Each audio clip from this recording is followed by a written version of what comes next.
Hi every one, easy റീച്ചിൻ്റെ ഇന്നത്തെ സെഷനിലേക്ക് എല്ലാവർക്കും സ്വാഗതം. കഴിഞ്ഞ സെഷനിൽ നമ്മൾ വീഡിയോ എഡിറ്ററിൽ എങ്ങനെയാണ് ഫോട്ടോസ് എഡിറ്റ് ചെയ്യാനാണ് നോക്കിയത്. അപ്പോൾ ഈ ഒരു സെഷനിൽ നമ്മൾ സെയിം ആപ്ലിക്കേഷൻ വെച്ചിട്ട് എങ്ങനെ നമുക്ക് വീഡിയോസ് എഡിറ്റ് ചെയ്യാമെന്ന് നോക്കാം. അപ്പോൾ കഴിഞ്ഞ സെഷനിൽ പറഞ്ഞ പോലെ തന്നെ സെർച്ച് ബാറിൽ വീഡിയോ എഡിറ്റർ ആപ്പ് ടൈപ്പ് ചെയ്യുക. അപ്പോൾ നമുക്ക് ആ ഒരു ആപ്ലിക്കേഷൻ കിട്ടും. നമ്മൾ ഓപ്പൺ ചെയ്ത് കഴിഞ്ഞാൽ ഇതുപോലൊരു വിൻഡോ ആണ് കിട്ടുക. ഈ ഒരു വിൻഡോയിൽ നമ്മൾ new video project same like photos edit ചെയ്തപ്പോൾ പറഞ്ഞ പോലെ തന്നെ. അപ്പോൾ ഇതിന് എനിക്കൊരു പേര് കൊടുക്കണം. അപ്പം ഞാൻ വീഡിയോ പ്രോജക്റ്റിൻ്റെ പേര് കൊടുത്തിട്ടുണ്ട്. പിന്നെ നമുക്കറിയാം പ്രോജക്റ്റ് ലൈബ്രറിയിൽ നമുക്ക് എന്ത് ചെയ്യണം, നമ്മുടെ ആവശ്യമുള്ള ഫയൽസൊക്കെ ആഡ് ചെയ്ത് കൊടുക്കണം. അപ്പം ഞാൻ ഇത്രയും ഫയൽസ് ആഡ് ചെയ്ത് കൊടുക്കണം. അപ്പോൾ ഈ ഫയൽസൊക്കെ ആഡ് ചെയ്ത് കഴിഞ്ഞാൽ ഞാൻ എളുപ്പത്തിന് കംപ്ലീറ്റ് ഡ്രാഗ് ചെയ്തിടാണ്. അപ്പോൾ എനിക്ക് എല്ലാ ഫയൽസും വൺ ഷോട്ടിൽ എൻ്റെ സ്റ്റോറി ബോർഡിൽ കിട്ടി. അപ്പം ഞാൻ ഇതിന് കഴിഞ്ഞ സെഷനിൽ പറഞ്ഞ പോലെ തന്നെ ബ്ലാക്ക് ബാർസൊക്കെ റിമൂവ് ചെയ്തു, ഒരു മോഷൻ കൊടുത്തു, ഒരു ക്യാപ്ഷൻ കൊടുത്തു. ഇതൊക്കെ നമ്മൾ കഴിഞ്ഞ പ്രാവശ്യം പറഞ്ഞതാണ്. അതിനൊരു ഇത് കൊടുത്തു. ഡ്യൂറേഷൻ ഞാനിവിടെ സെറ്റ് ചെയ്തു, ഓക്കെ കൊടുത്തു. 3D എഫക്ട്സ്, ഒരു 3D എഫക്ട്സ് കൂടി ആഡ് ചെയ്ത് കൊടുക്കുകയാണ്. ഇനി നമുക്കറിയാം നമ്മൾ റെക്കോർഡ് ചെയ്ത വീഡിയോസിനൊക്കെ എന്തായാലും നമ്മുടെ സൗണ്ട് ഉണ്ടാവും. അപ്പോൾ ആ ഒരു സൗണ്ട് വേണ്ട, നമ്മൾ ഫ്രഷ് ആയിട്ട് റെക്കോർഡ് ചെയ്തിട്ട് ആ ഒരു വോയിസ് അപ്പൻഡ് ചെയ്യുകയാണ് ചെയ്യുന്നതെങ്കിൽ നമുക്ക് ഈ റെക്കോർഡഡ് വീഡിയോൻ്റെ വോയിസ് ഒന്നും വേണ്ട. അപ്പോൾ ആദ്യം തന്നെ നമുക്ക് വോയിസ് വേണ്ടാന്നുണ്ടെങ്കിൽ ഇതിൻ്റെ വോയിസ് ഇവിടെ നമുക്ക് കുറച്ച് കൊടുക്കാം, മ്യൂട്ട് ചെയ്ത് കൊടുക്കാം. ഇനി ചെറുതായിട്ട് ഇതിൻ്റെ സൗണ്ട് വേണം, പ്ലസ് നമുക്ക് ബാക്ക്ഗ്രൗണ്ട് മ്യൂസിക് ആണെങ്കിൽ അതിനനുസരിച്ച് നമുക്ക് ഓരോന്നിൻ്റെയും വോളിയം അഡ്ജസ്റ്റ് ചെയ്യാനുള്ള ഓപ്ഷൻ ഉണ്ട്. അപ്പം ഞാൻ തൽക്കാലം എല്ലാ സ്ലൈഡിൻ്റെയും വോളിയം മ്യൂട്ട് ചെയ്ത് വെക്കുകയാണ് ചെയ്യുന്നത്. അപ്പം ഇനി വോളിയം മ്യൂട്ട് ചെയ്ത് കഴിഞ്ഞാൽ നമ്മൾ കഴിഞ്ഞ സെഷനിൽ കണ്ടു, ഫോട്ടോസ് ആണെങ്കിൽ നമുക്ക് ഡ്യൂറേഷൻ ഉണ്ടാകും. ഇതുപോലെ ഇവിടെ ഡ്യൂറേഷൻ നമുക്കിവിടെ ക്ലിക്ക് ചെയ്തിട്ട് നമുക്കിവിടെ കൊടുക്കാൻ പറ്റുമായിരുന്നു. പക്ഷേ വീഡിയോൻ്റെ കേസിൽ വരുമ്പോൾ നമുക്ക് ഇതുപോലെ ഡ്യൂറേഷൻ ഇവിടെ കാണിക്കില്ല, നമുക്ക് ടൈപ്പ് ചെയ്യാനും പറ്റില്ല. പകരം നമുക്ക് വീഡിയോ ട്രിം ചെയ്യാനാണ് പറ്റുക. അല്ലെങ്കിൽ നമുക്കിതിൻ്റെ സ്പീഡ് കൂട്ടുകയോ കുറയ്ക്കുകയോ ചെയ്യാം. അപ്പോൾ കാണാം, ഇപ്പോൾ ഈ ഒരു വീഡിയോ ഞാൻ പ്ലേ ചെയ്യാണ്. അപ്പോൾ ഇതിൻ്റെ ഡ്യൂറേഷൻ 11.42 സെക്കൻഡ്സ് ആണ് കാണിക്കുന്നത്, നമുക്കിവിടെ കാണാം. അപ്പോൾ ഈ ഒരു ഇത് കുറച്ച് സ്ലോ ആയിട്ടാണ് കാണുന്നത്. അപ്പോൾ എനിക്കിതൊന്ന് കുറച്ചും കൂടെ സ്പീഡ് കൂട്ടാൻ വേണ്ടിയിട്ട് നമുക്കിവിടെ സ്പീഡ് എന്ന് പറഞ്ഞിട്ടുള്ള ഓപ്ഷൻ ഉണ്ട്. അതിൽ നമുക്ക് സ്പീഡ് കൂട്ടണമെങ്കിൽ കൂട്ടാം, കുറയ്ക്കാം. അപ്പോൾ എങ്ങനെ, ഞാനിപ്പോൾ ഒരു 4x വെച്ച് ഇതാക്കുകയാണെങ്കിൽ നോക്കുക, വളരെ പെട്ടെന്ന് തന്നെയായി. അതായത് 11 സെക്കൻഡ്സ് ഡ്യൂറേഷനുള്ള വീഡിയോ നമുക്ക് 2.87 ആയി. ഇനി അതേ സമയത്ത് വളരെ സ്ലോ ആയിട്ടാണ് വേണ്ടത്. ഇപ്പം ഞാനിത് തൽക്കാലത്തേക്ക് നോർമൽ സ്പീഡിൽ തന്നെ ആക്കാണ്. സ്പീഡ് നമുക്ക് തിരിച്ച് ആദ്യത്തെ പോലെ തന്നെ ആക്കണമെങ്കിൽ ഒന്നുകൂടെ നോർമലിലേക്ക് കൊടുത്താൽ മതി. ഇനി സ്ലോ മോഷനിലാക്കണമെങ്കിൽ സ്പീഡ് നമുക്ക് സ്ലോ ചെയ്യാനുള്ള ഓപ്ഷനും ഉണ്ട്. ഇനി നമ്മളിവിടെ ട്രിം ചെയ്ത് കൊടുക്കണമെന്നുണ്ടെങ്കിൽ നമ്മളൊന്നുകൂടെ പ്ലേ ചെയ്ത് നോക്കുക. നമുക്ക് എവിടെ വെച്ചാണോ ട്രിം ചെയ്യേണ്ടത് അവിടെ എത്തുമ്പോൾ നമുക്ക് ഈ ഒരു ഹാൻഡിൽ അങ്ങോട്ടും ഇങ്ങോട്ടും മൂവ് ചെയ്ത് കഴിഞ്ഞാൽ നമുക്ക് കറക്റ്റായിട്ടുള്ള ലൊക്കേഷൻ നമുക്ക് സ്പോട്ട് ചെയ്യാൻ പറ്റും. അപ്പോൾ എനിക്ക് ഇവിടെ വെച്ച് കട്ട് ചെയ്യണമെന്നുണ്ടെങ്കിൽ ഇവിടെ ഡൺ കൊടുക്കുക. അപ്പോൾ ഇനി നമ്മുടെ വീഡിയോ വരുന്ന സമയത്ത് നമുക്ക് ഡയറക്റ്റ് ആ ഒരു സ്ഥലം മുതലായിരിക്കും വരിക. ഇനി ഇതൊരു സ്ലോ മോഷനിൽ വേണമെന്നുണ്ടെങ്കിൽ നമ്മൾ സ്ലോ ചെയ്ത് കൊടുക്കുക. അപ്പോൾ അത്രയും സ്ലോ ആയിട്ട് ആ ഒരു സംഭവം വരും. അപ്പോൾ നമ്മുടെ വീഡിയോ സ്പീഡ് കൂട്ടാനും അല്ലെങ്കിൽ സ്ലോ മോഷനിൽ സ്പീഡ് കുറയ്ക്കാനൊക്കെ വേണ്ടിയിട്ടുള്ള ഓപ്ഷനാണ് ഈ സ്പീഡ് എന്ന് പറയുന്നത്. ഇപ്പോൾ 11 സെക്കൻഡ് ഉണ്ടായിരുന്ന വീഡിയോ നമുക്കിപ്പോൾ അത് 1.31 1 മിനിറ്റ് 31 സെക്കൻഡുമായിട്ട് മാറിയിട്ടുണ്ട്. കണ്ടോ, ഇത് നമുക്ക് ഓയിൽ ഒഴിക്കുന്നത് വളരെ സ്ലോ ആയിട്ട് കാണിക്കണം. അപ്പോൾ അങ്ങനെയൊക്കെ ഉണ്ടെങ്കിൽ സ്പീഡ് കുറച്ച് കൊടുക്കുക. ഫാസ്റ്റായിട്ട് കാണിക്കണമെന്നുണ്ടെങ്കിൽ സ്പീഡ് കൂട്ടി കൊടുക്കുക.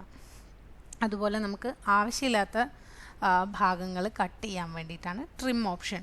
ഈ ട്രിം ഓപ്ഷൻ തന്നെ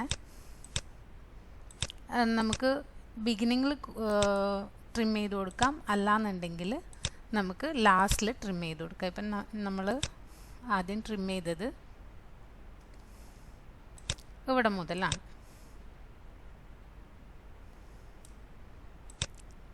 ഇനി എനിക്ക് ലാസ്റ്റ് പാർട്ടും കൂടെ കട്ട് ചെയ്യണമെന്നുണ്ടെങ്കിൽ ഇത്രയും വേണ്ട, ഇവിടം വരെ മതി എന്നുണ്ടെങ്കിൽ ഇവിടെ നിന്ന് നമുക്ക് ട്രിം ചെയ്ത് കൊടുക്കുക. ഈ ഒരു പാർട്ട് മാത്രം മതി എന്ന് കാണിക്കാം. അതിന് പ്ലേ ചെയ്യുമ്പോൾ അത്ര വരെ മാത്രമേ കാണിക്കുള്ളൂ. അപ്പോൾ ട്രിം ഓപ്ഷൻ എന്ന് പറയുന്നത് ബിഗിനിങ്ങിലും ലാസ്റ്റിലും മാത്രമാണ്. ഇൻ കേസ് നമുക്ക് ഇടയിലുള്ള ഭാഗമാണ് കട്ട് ചെയ്യണമെങ്കിൽ എന്ത് ചെയ്യും? അപ്പോൾ ഇടയിലുള്ള ഭാഗമാണ് കട്ട് ചെയ്യണമെങ്കിൽ നമുക്ക് ആദ്യം ആ ഒരു വീഡിയോനെ സ്പ്ലിറ്റ് ചെയ്തതിന് ശേഷം രണ്ടായിട്ട് സ്പ്ലിറ്റ് ചെയ്തതിന് ശേഷം അതിനെ നമ്മൾ ബിഗിനിങ്ങിലോ എൻഡിലോ ട്രിം ചെയ്യാം. നമുക്ക് ഈ ഒരു പോർഷൻ നോക്കാം. ഇത് കുറച്ച് ലെങ്തി ആയിട്ടുള്ള പാർട്ടാണ്. ഇവിടെ നമ്മൾ ഓനിയൻ ഇടുന്ന ഈ ഒരു ഭാഗം നമുക്ക് വേണ്ട. അപ്പോൾ ഇത്രയും ഭാഗം നമുക്ക് ട്രിം ചെയ്യണമെങ്കിൽ ട്രിം ഓപ്ഷൻ ഫസ്റ്റ് തന്നെ കൊടുത്തു കഴിഞ്ഞാൽ എന്താവും? നമുക്ക് ഇത്രയും ഭാഗം, ആദ്യമുള്ള ഈ ഭാഗം കൂടി നമുക്ക് കട്ടായി പോകും. അപ്പോൾ അതിന് വേണ്ടിയിട്ട് നമ്മൾ ആദ്യം സ്പ്ലിറ്റ് ഓപ്ഷൻ എടുക്കുക. നമുക്ക് എവിടെ മുതലാണോ വേണ്ടാത്തത് ഇവിടെ വെച്ച് കൊടുക്കുക. ഇവിടെ മുതൽ, അതായത് ഇതിങ്ങനെ നമുക്ക് നീക്കുമ്പോൾ അറിയാൻ പറ്റും, രണ്ട് കളറ് കാണാം. ഇവിടെ ഒരു ഡാർക്കർ ഷെയ്ഡും ഇവിടെ ഒരു ലൈറ്റർ ഷെയ്ഡും. അപ്പോൾ അവിടെ വെച്ചിട്ടാണ് ഇത് സ്പ്ലിറ്റ് ആവുക, രണ്ടായിട്ട് സ്പ്ലിറ്റ് ആവുക. ഇപ്പോൾ ടോട്ടൽ നമുക്ക് 39 സെക്കൻഡുള്ള വീഡിയോ നമ്മൾ ഇവിടെ വെച്ച് കട്ട് ചെയ്യാണ്.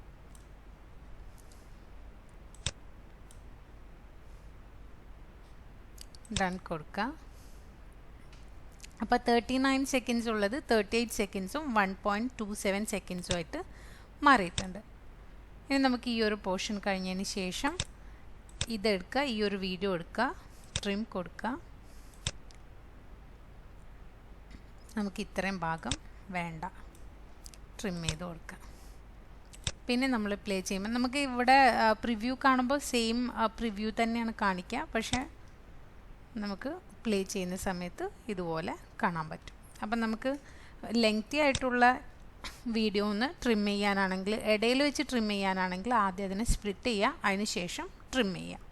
നമുക്ക് ഈ പറയുന്നത് പോലെ ഈ വീഡിയോസിൽ നമുക്ക് എന്ത് കൊടുക്കാൻ പറ്റും? ടെക്സ്റ്റ് കൊടുക്കാനുള്ള ഓപ്ഷനുണ്ട്. അപ്പോൾ ഓയിൽ കളേഴ്സ് ചേഞ്ച് ചെയ്യാനുള്ള ഇത് ഒക്കെ വേണമെന്നുണ്ടെങ്കിൽ നമുക്ക് കൊടുക്കാം. എവിടെ മുതൽ എവിടം വരെയാണ്.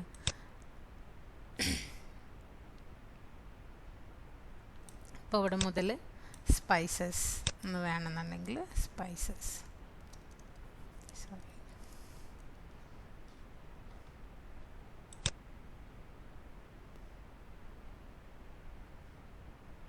ഇവിടം വരെ മതി എന്നുണ്ടെങ്കിൽ അത് കൊടുക്കാം. നമുക്ക് ഇതുപോലെ അലൈൻമെൻറ്റ് സെലക്ട് ചെയ്ത് കൊടുക്കാം. അതുപോലെ ഈ ഒരു വീഡിയോയിൽ തന്നെ 3D എഫക്ട്സ് അതൊക്കെ നമ്മൾ ഓൾറെഡി കണ്ടതാണ്. അപ്പോൾ സെയിം തന്നെയാണ്. അപ്പോൾ ഇതിൽ വീഡിയോയിൽ കാര്യമായിട്ട് നമുക്ക് നോക്കാനുള്ളത് റൊട്ടേഷൻ ഉണ്ട്, അതൊക്കെ സെയിം തന്നെയാണ്. ഈ ഒരു സ്പീഡ്, അതുപോലെ സ്പ്ലിറ്റ്, ട്രിം ഒക്കെ ആയിക്കഴിഞ്ഞാൽ നമ്മൾ ഇതുപോലെ ഫിനിഷ് വീഡിയോ, നമുക്ക് ഓഡിയോ വേണമെങ്കിൽ ഓഡിയോ കൊടുത്തു നോക്കുക. അതിന് ശേഷം നമുക്കിത് കുറച്ച് സ്പീഡ് കുറച്ച് കൂട്ടിയിട്ട് കൊടുക്കാം.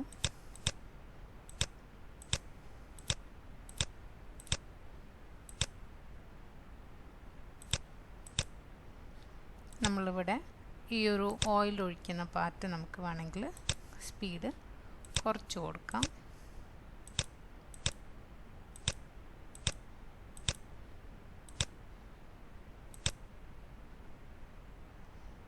എത്രത്തോളം സ്ലോ ആയിട്ട് വേണോ അത്രത്തോളം സ്പീഡ് നമ്മൾ കുറച്ച് കൊടുക്കാം.